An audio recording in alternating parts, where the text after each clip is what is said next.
Olá pessoal, tudo bem? Esses dias eu fiz uma postagem dizendo assim: cristão que defende que bandido bom é bandido morto, tem alguma coisa errada que não está certa. E muita gente comentou, acho que isso nunca aconteceu numa postagem minha, cada um expondo o seu ponto de vista, e foi muito bom, foi positivo, porque eu consegui expor o que eu quis dizer. Algumas pessoas compreenderam, e mesmo as que não concordaram comigo, ficamos em paz, porque isso é um debate, assim é legal essa troca de ideias, para compreendermos o que está acontecendo ao nosso redor.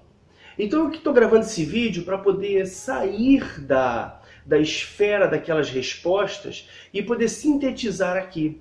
Em primeiro lugar, eu quero deixar bem claro que o Evangelho, ele é o poder para a transformação de todo aquele que crê. E todo aquele que crê, ao ser transformado, ele tem a possibilidade de transformar o seu entorno. Em segundo lugar, eu não estou aqui defendendo nenhuma ideologia política partidária. Eu não estou aqui defendendo nenhum achismo. Tudo o que eu penso é baseado no Evangelho e no Reino de Deus. Bom, o ponto focal é bandido bom é bandido morto. Em primeiro lugar, se o cara é bandido, ele não é bom. Mas não é por isso que eu vou querer que ele morra, certo? Então eu estou tratando aqui não da situação do bandido, porque se ele decide assaltar, roubar, furtar, invadir a casa, estuprar, fazer o que for, ele vai pagar por isso. E mesmo que você diga bandido bom é bandido convertido, querida, essa frase não faz sentido, porque do momento que ele se converte, ele vai deixar de ser bandido, se ele se converter verdadeiramente. Não simplesmente entrar para uma igreja e fazer parte de um hall de membros, mas realmente deixar que o Evangelho transforme a sua vida. Porque o cristão é um ser que tem a consciência mudada, a consciência totalmente mudada, voltada para Deus através de Cristo Jesus. Esse é o cristão verdadeiro. Então eu estou tratando aqui do assunto sentimento que o cristão deve ter no coração. Sabe, não querer que a pessoa morra. Algumas pessoas vieram com o texto de Êxodo 22, versículo 2, na qual Deus trata do seguinte, de que se a pessoa entra na tua casa para roubar, fazer o que for, e você feri-lo como uma defesa, e essa pessoa vir a morrer por causa desse ferimento, você não tem culpa. Está dizendo isso no Antigo Testamento. O mesmo Deus que diz, não matarás, em Êxodo 20, 13. Porém, ele está dizendo que o sentimento que nós não devemos ter no coração, todo aquele que anda com Deus, é de não matar. Eu não posso ter um sentimento de querer matar alguém ou querer que alguém morra. Esse desejo não pode estar em mim. Porém, ele nesse texto de Êxodo 22, 2, ele nos dá o direito de se defender. Temos que entender que o Antigo Testamento foi escrito lá atrás para um povo, numa determinada situação, numa determinada época. Eles viviam no deserto, não tinham construções, não tinham habitações físicas fixas, eles não tinham presídios, eles não tinham nada. Então a forma de lidar com os problemas sociais eram totalmente diferentes. Porém, a nossa Constituição é baseada na lei mosaica.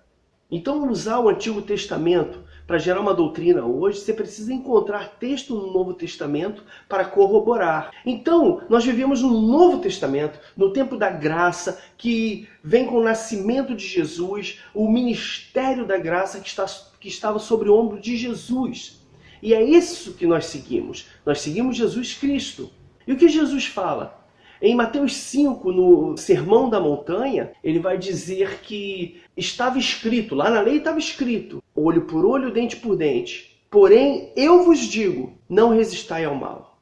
Mais à frente ele vai dizer, amai o próximo e aborrecei os seus inimigos. Porém, eu vos digo, amai os seus inimigos, bendizei os que vos maldizem. O que ele está dizendo com isso? Ele está dizendo que lá estava escrito algo, era uma lei, porém ele veio não para anular a lei, mas veio para gerar uma nova consciência. Nós vamos continuar sendo alvos da maldade, porque a maldade está no mundo. Porém a maldade que está no mundo não pode gerar em mim sentimentos negativos.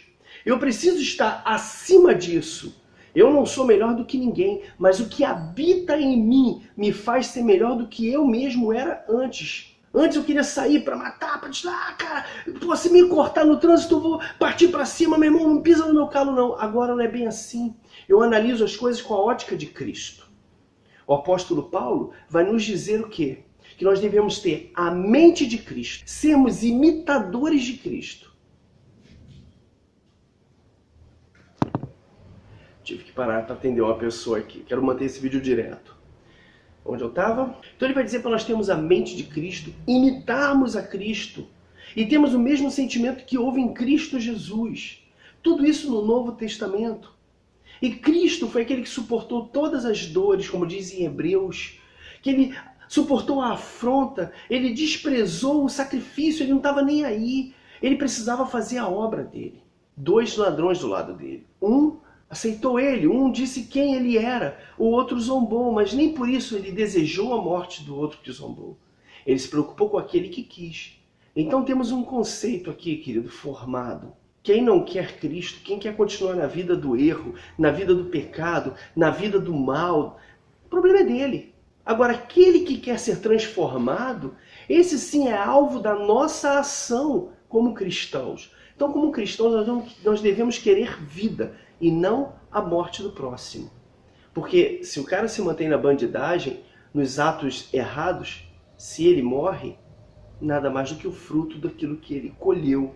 Para corroborar tudo isso, em termos de que nós não devemos ficar apegados ao Antigo Testamento, lembrem-se do Monte da Transfiguração, do fato da transfiguração, que Jesus se transfigurou e do lado dele estava Moisés, que representa a lei, e estava Elias, que representa os profetas, e lá estavam Pedro, Tiago e João, e Deus fala para eles, esse é meu filho amado, ouçam-o. Ouçam ele. Eles tinham a lei de um lado, os profetas do outro, mas vocês têm que ouvir o meu filho. Jesus estava falando sobre o seu sacrifício, do que ia acontecer com quem? Com a lei e com os profetas. Porém, é para ouvir Jesus. Não vamos desprezar a lei e os profetas. O Antigo Testamento não caducou. O Antigo Testamento não perdeu a validade.